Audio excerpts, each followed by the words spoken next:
목소리 높여서를 함께 부르심으로 2020년 10월 12일 월요일 새벽 예배를 시작합니다. 목소리 높여서 주 찬양하여라. 영광과 권세와 존귀와 위엄을 온 누리 다스리시는 만왕의 왕께 돌려라.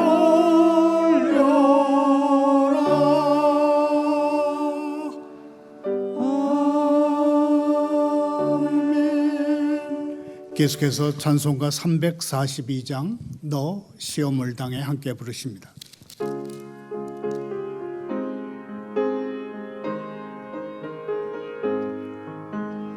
너 시험을 당해 죄 짓지 말고 너 용기를 다해 곧 물리치라. 너 시험을 이겨 새 힘을 얻고 주 예수를 믿어 널 승리하라. 우리 구주의 힘과 그의 위로를 빌라. 주님 내 편에 서서 항상 도우시리. 내 친구를 삼아 잘 선택하고 언행을 삼가 온줄 지쳐라. 너 열심을 다해 늘 충성하고 온 정성을 다해 주 봉사하라.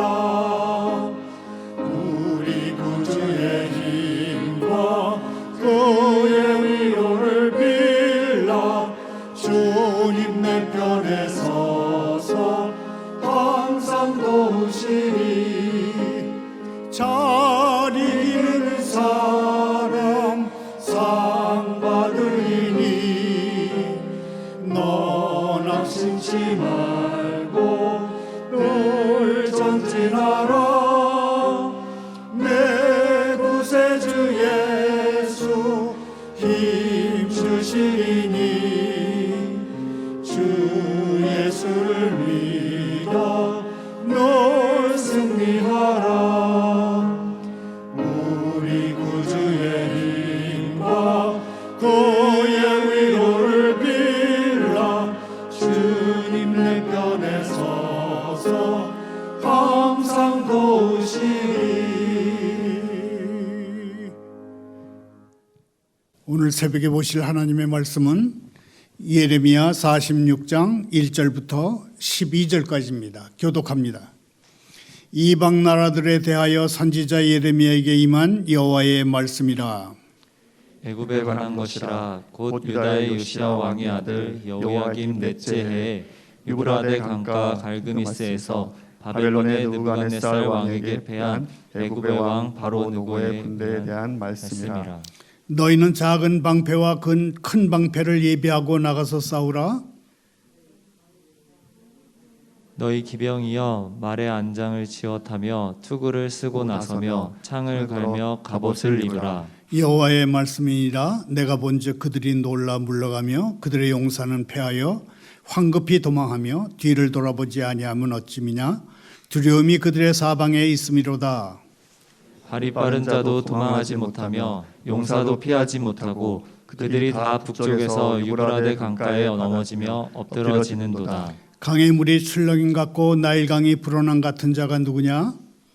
애굽은 나일강이 불어남 같고 강물이 출렁임 같도다. 그가 이르되 내가 일어나 땅을 덮어 성읍들과 그 주민을 멸할 것이라.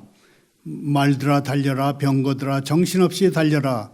용사여 나오라. 방패 잡은 구스사람과 붓사람과 활을 당기는 루딤 사람이여 나올지니라 하거니와 그날은 주 만군의 여호와께서 그의 대적에게 원수 갚는 보복이리라. 칼이 배부르게 삼키며 그들의 피를 넘치도록 마시리니 주 만군의 여호와께서 북쪽 유브라데 강가에서 희생 제물을 받으실 것이미로다. 처녀딸 애굽이여 길라앗으로 올라가서 유향을 취하라. 네가 치료를 많이 받아도 효력이 없어 낫지 못하리라. 네 수치가 나라들에 들렸고 네 부르짖음은 땅에 가득하였나니 용사가 용사에게 걸려 넘어져 둘이 함께 엎드러졌습니다. 하나님 아버지, 주님의 뜻은 꺾이지 않고 예수 그리스도의 날까지 이릅니다. 주님이 주신 용기로 무장하고 주님의 신실한 군대로 행진하게 하십시오.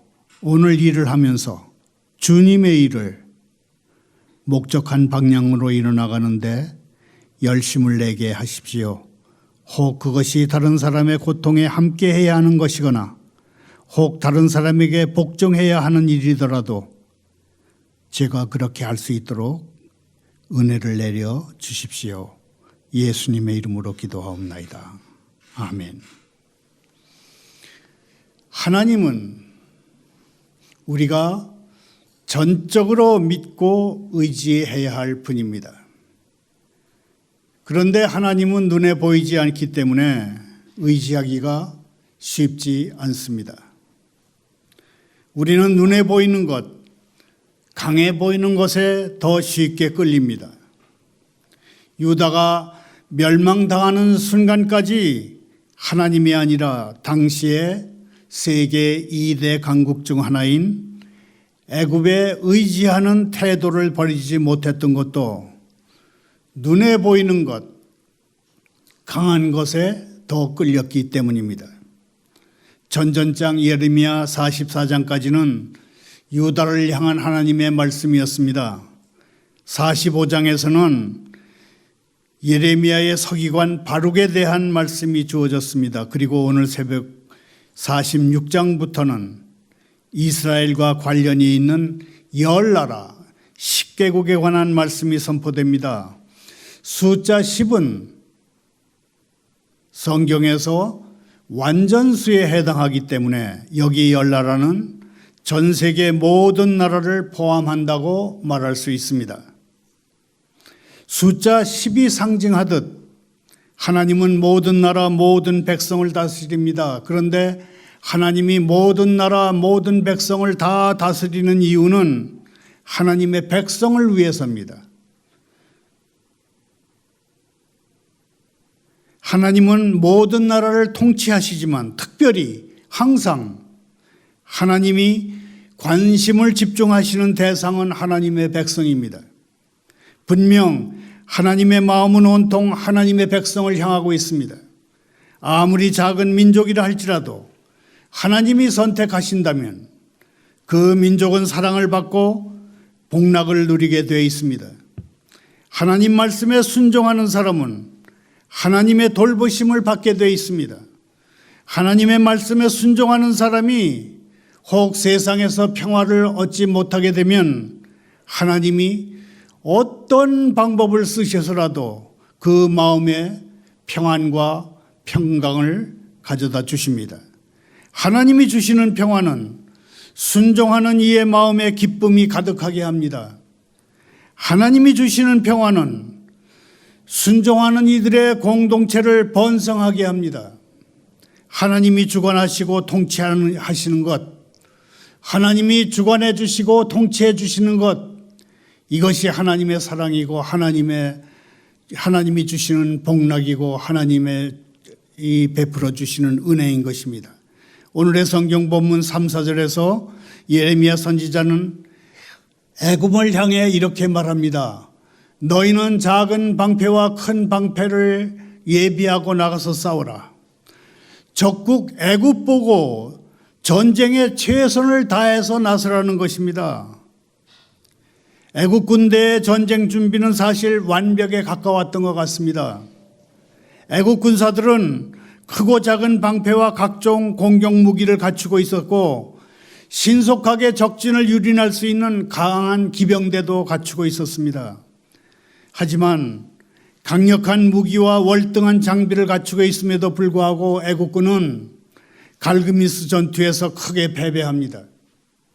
그 강력한 전쟁 능력을 갖추었음에도 불구하고 애굽이 패배한 원인은 모든 전쟁의 주인은 하나님이시기 때문입니다. 5절에 기록된 것처럼 강력한 군대와 완벽한 준비 태세의 애굽이 패한 직접적인 원인은 군사들의 마음에 스며든 두려움이었습니다. 강력하게 무장한 그들의 마음을 두려움이 장악하고 있었던 것입니다. 갈그미스 전투에서 패한 애국 군대가 우리에게 남긴 귀중한 교훈은 인류가 스스로를 지키기 위해 만든 모든 것은 영원하지 않다는 것입니다. 사람이 스스로 쌓고 만든 난공불락의 성벽이나 그 강력한 무기도 만든 사람을 끝까지 지킬 수 없다는 것이 이 갈그미스 교훈이 남긴 교훈이라고 할 수 있겠습니다. 하나님 없는 인생은 그저 두려움과 염려와 걱정과 불안으로 둘러싸이게 될 뿐입니다. 강한 무기를 갖추는 것은 두려움을 감추기 위한 하나의 꾸밈에 지나지 않습니다. 6절에 기록된 것처럼 애국 군사들은 도망치려고 하지만 마음대로 도망을 갈 수도 없습니다. 결국 강가에서 엎드러져 죽었습니다. 현대 전쟁론에서, 현대 전쟁 이론에서 예를 들면 한 대에 1,000억 원 이상 하는 F-35 같은 전투기가 있다고 합시다.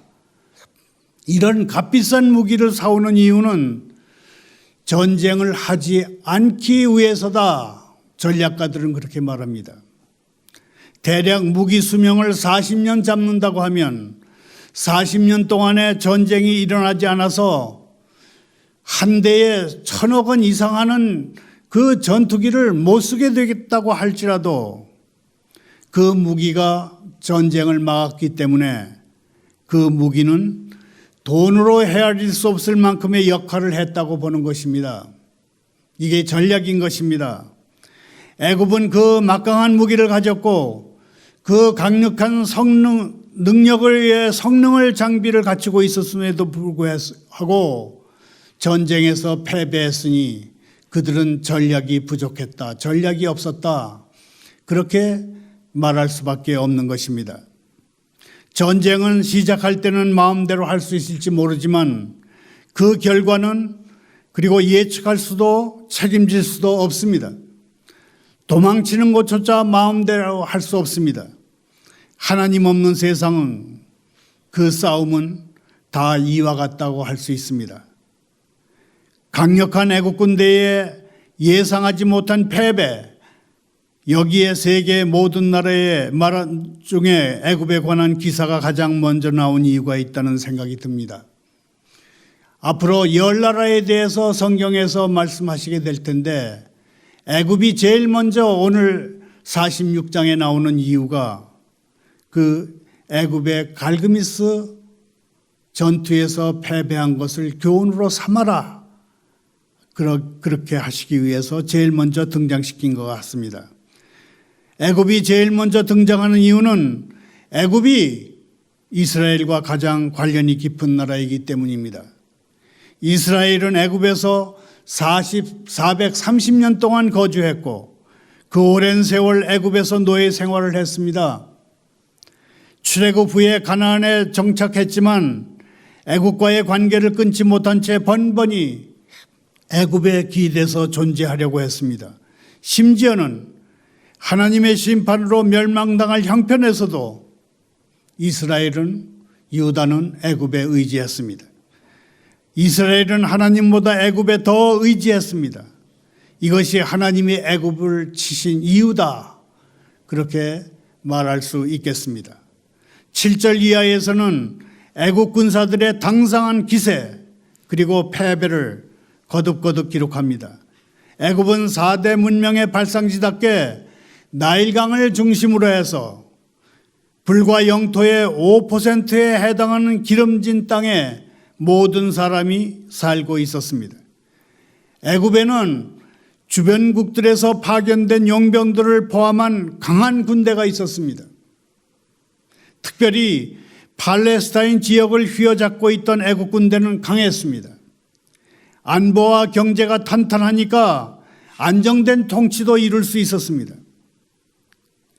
7절 기록처럼 느고 2세가 다스릴 때의 애국 군사력은 여름철마다 큰 물이 흘러넘쳐서 출렁이는 장장 6,700km의 나일강처럼 강하고 도도했습니다. 그래서 애굽은 자신만만하게 외칩니다. 내가 범람하는 강물처럼 불어올라서 온 땅을 덮고 여러 성읍과 그 주민을 멸망시키리라. 그랬습니다. 애굽은 강한 군사력으로 약한 나라들을 정복할 것이라고 자랑하면서 말들에게는 힘차게 달릴 것을, 전차들에게는 정신없이 달릴 것을 명했습니다. 애굽의 용사들과 동맹국 에티오피아와 리비아와 리디아에서 파견온 용병된 군대에게도 방패를 들고 활을 당기며 진격하라고 명령했습니다. 그러나 바벨론과 치른 전쟁에서 애굽은 한 번도 승리를 거두지 못합니다. 애국 군대가 아무리 강하고 군사들의 사기가 아무리 충천했어도 여호와 하나님이 도와주시지 않으니 한없이 무기력한 패배에 빠질 수밖에 없는 것입니다. 눈에 보이는 강함은 결코 영원하지 않습니다. 하나님이 없는 성공은 풀의 꽃과 같이 사라질 것에 불과합니다. 자막을 따라 함께 읽겠습니다. 하나님 없이 거두는 성공은 풀의 꽃과 같이 사라질 것에 불과하다. 하나님 없이 거두는 성공은 풀의 꽃과 같이 사라질 것에 불과합니다. 하나님을 의지하는 삶이 얼마나 복되고 감사한지를 분명하게 깨우쳐주는 말씀이라고 할 수 있겠습니다. 10절에 기록된 것처럼 애굽은 전쟁을 자기들의 전쟁이라고 생각했지만 실상 그 전쟁은 하나님의 심판이었습니다. 그날은 하나님이 원수들에게 복수하시는 날이었습니다. 그날 여호와께서 사용하시는 칼이 그들을 삼켜서 배부를 것이며 여호와께서 사용하시는 칼이 그들의 피를 넘치도록 마실 것입니다. 만군의 여호와께서 북쪽 유프라데스 강가에서 애굽을 희생 제물로 받으실 것이었습니다. 애굽과 바벨의 이 전쟁에서 수많은 피가 흐릅니다. 수많은 피가 흐르지만 그 피가 그들의 죄를 삭혀주지 못합니다. 세상의 어떤 다른 방식으로도 속죄는 불가능합니다. 오직 예수님을 믿는 것 외에는 세상에서 반복되는 이 전쟁을 끝낼 수가 없습니다. 11절에서 하나님은 병든 애굽을 처녀 딸이라고 부르시면서 그에게 유향교역지로 유명한 길르앗 산지에 올라가서 질병 치료에 효과가 있는 것으로 알려진 유황을 가져와 보라, 그렇게 명령하십니다. 그러나 백약이 무효일 것입니다. 어떤 약도 효과가 없을 것이라는 말입니다. 처녀딸 애굽이 걸린 병은 약으로 치료할 수 없는 병이기 때문입니다. 12절대로 아무리 치료를 받아도 낫지 않고 수치와 부르짐 속에 애굽의 용사들은 서로 걸려 넘어집니다. 이것은 단지 애굽만을 향한 말씀이 아닙니다. 세상에서 수많은 강자가 스스로 강자임을 입증하고 스스로 구원하기 위해서 애쓰지만 결국은 실패합니다. 강자이기 때문에 강하게 실패합니다. 하늘은 스스로 돕는 사람을 돕는다는 말은 예로부터 전해져 내려오는 격언일 뿐이지 성경 말씀은 아닙니다. 하나님의 말씀은 아닙니다. 하나님께 돌아와야 진정한 치료가 됩니다. 서로 걸려 넘어졌던 사람들은 오직 예수 그리스도 안에서만 함께 세워질 수 있습니다. 저는 지난주 도널드 트럼프 미국 대통령이 코로나 바이러스 전염병에 걸려서 병원에 입원한 사건을 계기로 미국에서 벌어진 정치적 논쟁을 지켜봤습니다. 그러면서 국가 최고 지도자가 위기에 어떻게 대응해야 하고 어떻게 처신해야 하는지를 공부했습니다. 전 세계인을 공포에 떨게 한 전염병에 걸린 트럼프 대통령을 겨냥해서 제일 먼저 포문을 연 사람은 CNN 방송의 뉴스 앵커 제이크 태퍼 기자였습니다. 그는 이렇게 말했습니다. 아파서 격리돼 있는 대통령님, 당신은 스스로 실패한 상징이 됐소. 당신의 실패는 무책임, 무지함, 거만함의 실패요. 당신은 그 같은 실패를 우리들 모두에게 뒤집어 씌워서 쾌유하시오. 그랬습니다.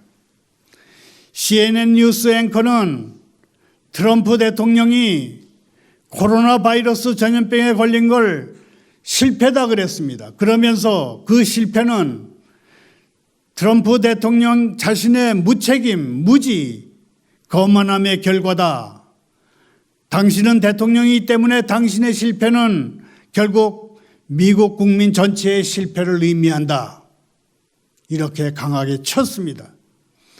그러자 뉴욕 포스트 신문의 미란다 디바인이라고 하는 여기자가 트럼프 대통령을 엄호하고 나섰습니다. 코로나 바이러스와의 싸움은 트럼프 대통령의 용기를 보여주었다 그랬습니다. 뉴욕 포스트의 이 여기자는 이어서 대통령의 말을 직접 인용했습니다. 트럼프 대통령은 이렇게 말했습니다. 나는 바이러스에 감염될 위험을 알고 있었습니다. 그러나 내가 그런 위험을 감수할 수 없다면 나는 대통령직에서 사임했어야 합니다. 뉴욕 포스트의 이 디바인 기자는 트럼프 대통령이 그의 오랜 친구 루디 줄리아니 전 뉴욕시장에게 한 말도 전했습니다. 이렇게 친구에게 말했습니다. 대통령으로서 나는 스스로 당면해야 할 위험을 감수합니다.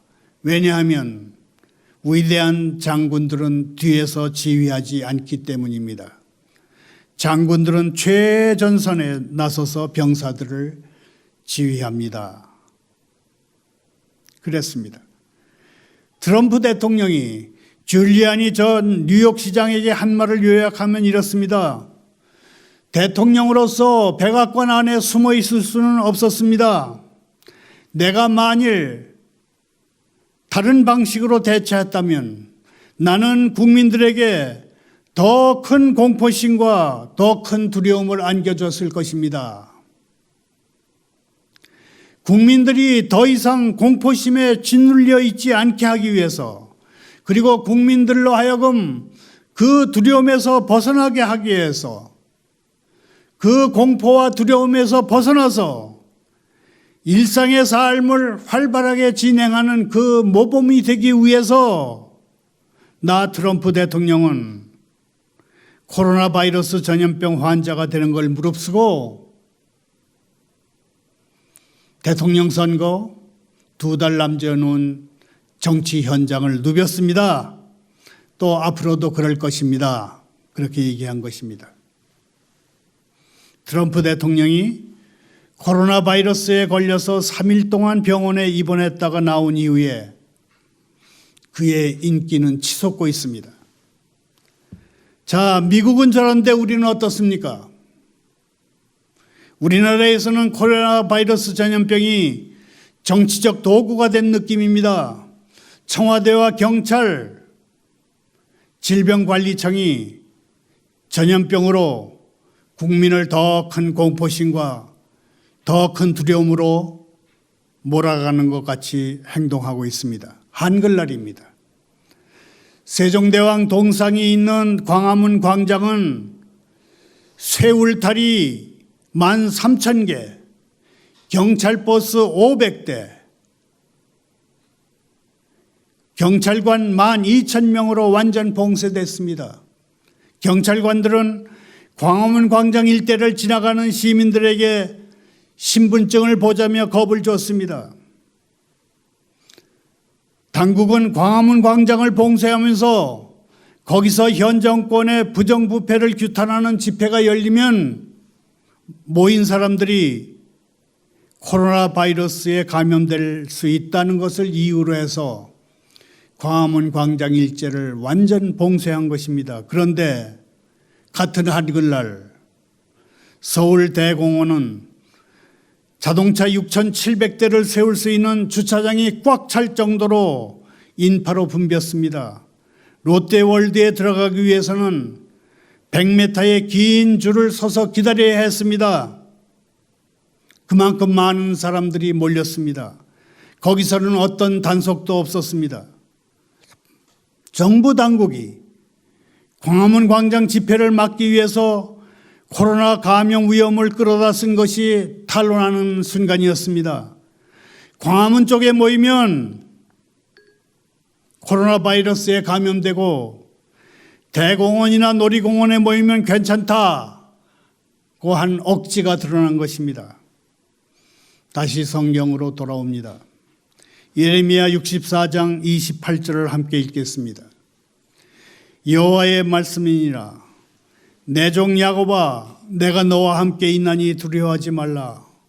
내가 너를 흩었던 그 나라들은 다 멸할지라도 너는 사라지지 아니하리라. 내가 너를 법도대로 징계할 것이요 결코 무죄한 자로 여기지 아니하리라 하시니라. 예수 믿는 이들은 이 땅에서 거룩한 영적 전투를 치르며 삽니다. 예수님을 믿는 사람들은 자신의 삶을 거룩하게 세워가는 싸움뿐만 아니라 세상에 나가서 복음의 증인으로서 영혼 구원을 하는 싸움도 치르며 삽니다. 마귀는 예수 믿는 이들에게 너희들에게 주어진 임무를 대수롭지 않게 여기라고 유혹합니다. 식욕을 자극하고 시각과 시청각에 호소하는 어떤 유혹의 상품을 마귀가 내걸더라도 우리는 그 유혹과 회유에 넘어가서는 안 됩니다. 우리는 오직 하나님을 의지하고 하나님 말씀에 순종함으로 우리 자신의 삶을 거룩하게 세워가는 싸움, 그리고 복음의 증인으로서 세상에 나가 영혼을 구원하는 싸움에서 날마다 승리하는 삶을 살아가기 위해서 노력해야 합니다. 감사합니다. 기도합니다. 하나님 아버지, 저희에게 자유를 주신 것과 이 자유민주주의 대한민국이 있는 것에 감사합니다. 저희가 국가와 국기에 긍지를 갖게 하시며 국가에 충성하는 모범을 보이게 하십시오. 국가를 사랑하고 자유를 소중히 누리지만 처음부터 끝까지 저희 충정의 대상은 아버지이십니다. 애국심이 그리스도를 경외하는 마음과 조금도 충돌하지 않게 해 주십시오. 주님 앞에서 저희에게 다른 신은 없으며 주님보다 높은 이름은 없습니다. 저희의 예배를 받기에 합당한 다른 존재는 없습니다. 오직 주님께만 최고의 충성을 맹세합니다. 친히 목숨을 버려 참 자유를 주신 예수 그리스도의 이름으로 예배와 감사를 담아 기도합니다. 아멘.